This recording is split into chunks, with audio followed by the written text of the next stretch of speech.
ग्राहक को कुछ तो एक्स्ट्रा दो। तो आप प्रॉफिट की तरफ ना सोचकर अगर आप अपने कस्टमर एक्सपीरियंस की तरफ सोचोगे तो फिर आपके पास ग्राहक आएंगे। करेक्ट है। आप प्रॉफिट सोचो तो ग्राहक कैसे आएगा ये बताओ। नहीं आएंगे, मतलब देखा जाए तो ये एनर्जी बेस्ड भी है। एनर्जी वेस्ट है आपको। ठीक है, प्रॉफिट अपने आप आता है। Profit is the by product of the business. Everybody knows कि आप बिजनेस कर रहे हो तो प्रॉफिट के लिए कर रहे हो, तो वो तो आप सोचो ही मत। आप ये सोचो कि ग्राहक बार बार क्यों आएगा, ग्राहक पहली बार क्यों आएगा, ग्राहक किस तरीके से आपके प्रोडक्ट से सेटिस्फाइड होगा, ग्राहक किस तरीके से आपके प्रोडक्ट को अपने आप रेफर करेगा।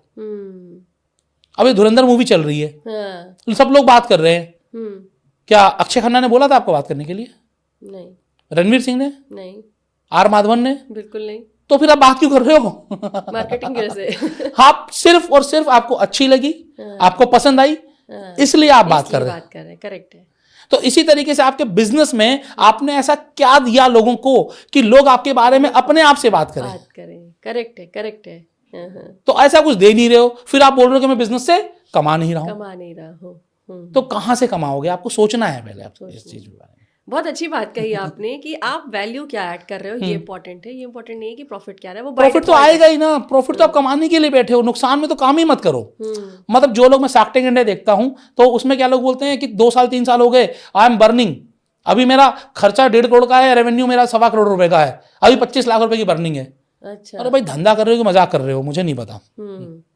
इनिशियल फेज में चलो समझ में आता है कि 3-4 महीने 5 महीने जब आप अपना प्रोडक्ट को सेट कर रहे होते हो उस समय तो नुकसान हो सकता है, लेकिन 2-2 साल हो गए, 3-3 साल हो गए, आप नुकसान ही कर रहे हो।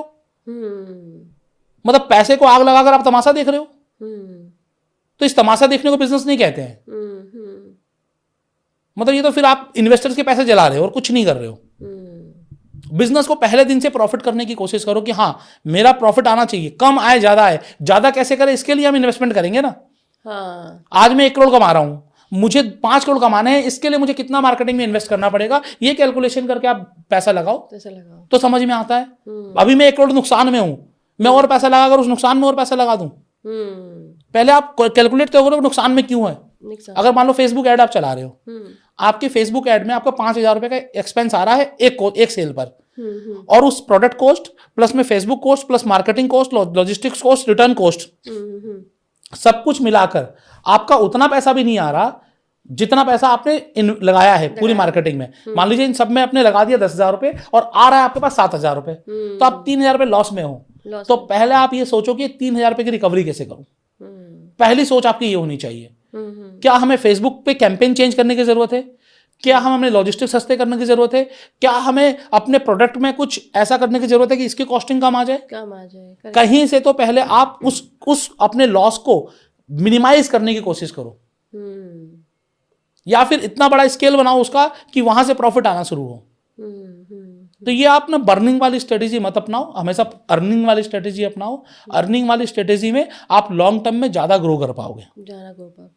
आपका सोशल मीडिया स्ट्रांग नहीं होगा, कुछ ना कुछ तो ऐसी कहानी होगी जिसकी वजह से आपका लीड कॉस्ट ज्यादा आ रही है।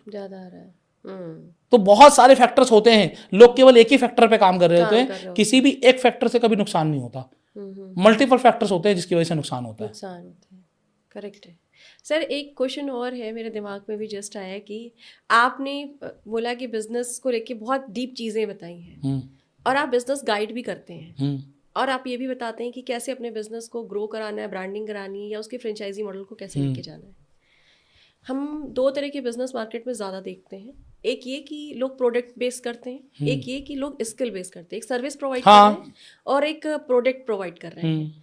इन दोनों की ही मार्केटिंग और बिजनेस करने के तरीके में बहुत अंतर होता है। ठीक है, तो ये जो अंतर है इसको अगर कोई मान लीजिए स्किल बेस कर रहा है और स्किल बेस करने में अगर वो फेलियर अटेंड कर रहा है तो वहाँ तो वो प्रोडक्ट खुद ही है या उसकी स्किल प्रोडक्ट है, तो उसके फेलियर का कारण क्या होता है? उसकी स्किल, या कई बार स्किल बहुत अच्छी होती है उसके बाद भी चीज़ें फेलियर की तरफ जाती हैं। तो सबसे बेसिक और इम्पॉर्टेंट चीज़ क्या है जो वो शायद मिस कर रहा होता है? देखिए, जब आप काम कर रहे हैं ना तो सबसे इंपॉर्टेंट चीज़ आपको अपने प्रोडक्ट की नॉलेज होनी चाहिए। जैसे आज आप एक NLP कोच हैं, आप लोगों के रिलेशनशिप से बात करती हैं, हेल्थ पे बात करती हैं, एंजाइटी पर, मतलब अलग अलग लोगों के पर्सनल इश्यूज को आप सॉल्व करती हैं। तो जब तक आपको अपने ही प्रोडक्ट पे विश्वास नहीं होगा, जब तक उसकी डीप अंडरस्टैंडिंग नहीं होगी, मतलब ऊपर ऊपर चलो पता लग गया लेकिन अंदर हम गहन नहीं गए। जब तक आपने हजारों लोगों पर रिसर्च नहीं किया होगा तब तक आप किसी को सही सॉल्यूशन नहीं दे पाओगे। आपने कितने साल मेहनत की, मेरे सामने मैंने देखा है आपको कि आपने कितने साल तक मेहनत की है, कितने लोगों को आपने पढ़ा है, अगर मैं बात कहूँ, उसके बाद आज आप लोगों को कंसल्ट कर रही हैं।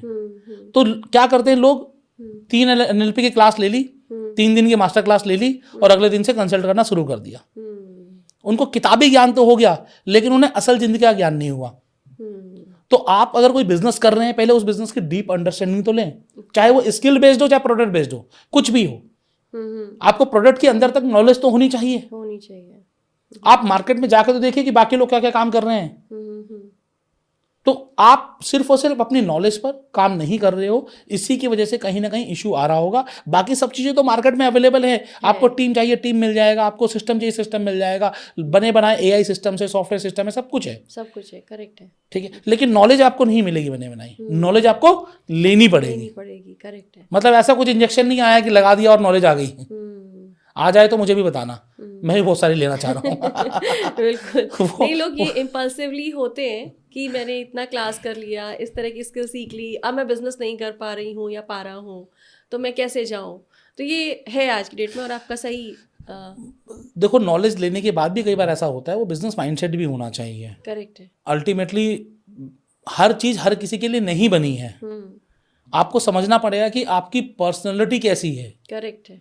आप लोगों से इंटरेक्ट करना पसंद कर रहे हो कि नहीं कर रहे हो, ठीक है। अगर इंटरेक्ट करना पसंद नहीं कर रहे हो तो ऐसे बिजनेस भी बने हैं जहां पर आपको लोगों से इंटरेक्ट नहीं करना है, ठीक है ना। आज ब्लॉगिंग करिए, वीडियो मार्केटिंग करिए, ठीक है ना, बैकएंड पे SEO की सर्विस आप दीजिए, ठीक है ना। बहुत सारे आप कोर्सेज के थ्रू पढ़ाना शुरू करिए, ऑनलाइन कोर्सेज बना लीजिए जहाँ डायरेक्ट लोगों से आपको नहीं मिलना है। आपने अपने कोर्सेज बना लिया, अब आपके कोर्स बिक रहे हैं। मतलब बहुत सारे लोग होते हैं, इंट्रोवर्ट काइंड ऑफ पर्सन होते हैं, they have the good knowledge, they are the good orator, लेकिन लोगों के सामने नहीं जा सकते हैं। तो ऐसे बिजनेस भी हैं, ऐसा नहीं कि ऐसे बिजनेस नहीं है। आप हर तरीके से बिजनेस बना सकते हैं, बट आप क्या बिजनेस बनाना चाहते हैं और उस बिजनेस को कहाँ तक लेकर जाना चाहते हैं, पहले वो आप अपना एक बार राइट डाउन कर लीजिए। मैं हमेशा कहता हूँ, आप कोई भी काम कर रहे हैं लिख के करेंगे तो ज़्यादा उसको आप बेनिफिट तक पहुँचा पाएंगे, ज़्यादा आप उसको अच्छे सक्सेस तक पहुँचा पाएंगे। करेक्ट। बहुत ही अच्छे से आपने एक्सप्लेन किया, स्किल को भी लेकर के और प्रोडक्ट को भी लेकर के, मार्केटिंग और ब्रांडिंग को भी लेकर के। अगर मैं ऐसे कहूँ कि जो नया स्टार्ट कर रहा है और अपनी तरफ से आप उन्हें कुछ कहना चाहते हैं व्यूअरशिप को, तो आप क्या कहना चाहेंगे? देखो, मैं सिर्फ ये कहना चाहूँगा कि अगर आप कोई बिजनेस करना चाह रहे हो तो सबसे पहले चुनो कि आपको बिजनेस करना कौन सा है।